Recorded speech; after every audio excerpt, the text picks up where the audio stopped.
पढ़ुचे पाठ करुचे आराधना करुचे कौथि करुचे भगवान को प्रसन्न करे भगवत प्रीत्यर्थ कि भगवान मो ऊपर प्रसन्न हो जातु किंतु ये कहते भगवान प्रसन्न कौन है भगवान वशीभूत हो जाती जीतो जीतो अजीतो को मध्य सी जीति जाती कौ मैंने कले जो मैंने भागवत कथा को श्रवण करती तो ये हूँ आम मान परम सौभाग्य से परम भगवान मंगलमय कथा को आम श्रवण करुचे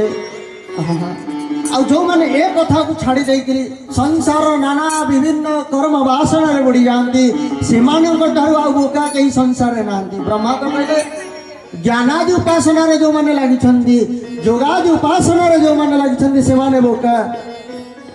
आमर ओडिया रे तो गोटे बढ़िया पद अच्छी कहले जो मैंने भगवान भजन करूना से अवस्था कौन हुए गोस्वामी कहले चहुच तुर कहूँ नाम आधारा चहुच तुर कहूँ नाम आधारा जेते संसार रे अछंती भक्त चतुर होउछंती से माने जो माने नाम भरोसा भगवत